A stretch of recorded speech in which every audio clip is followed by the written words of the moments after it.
I bought a boat. I'm Brandon Sanders. I hunt, I fish, I explore, and I write about it. Join me on my journey.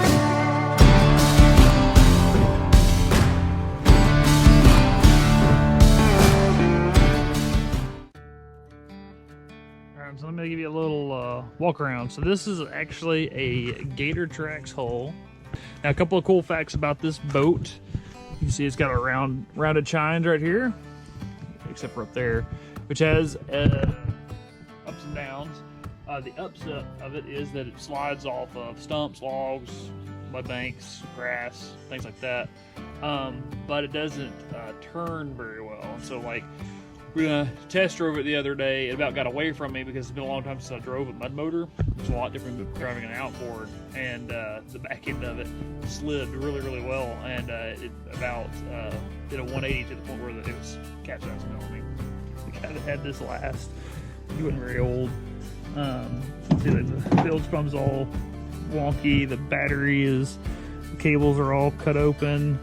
What else is there to talk about? I brought up to the fact that the prop was all jacked up, and he kind of tried to dress it, but there's like a burr on the end of it. You never do an airplane prop that way. It's just bad. So I took there was a light on it. I took that off and set it on the side because the light wasn't working. So I'm gonna shoot those wires and see if it's just if there's a fuse blown, which would make sense because these are all exposed. Or if the light itself is bad. Either way, this whole area is going to get redone. You got holes where other things were mounted at different points. That's going to get JB welded and then ground down so it's nice and smooth again.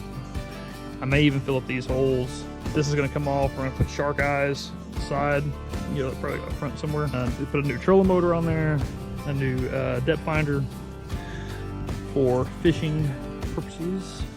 You can see it's got 1, 2, 3 seat pedestals, which is good for duck hunting and guiding, taking people out in the boat, stuff like that. But you'll notice there's not one up here. There needs to be one up there, specifically for bass fishing, if you're going to do any kind of bass fishing in it. So that's going to get fixed.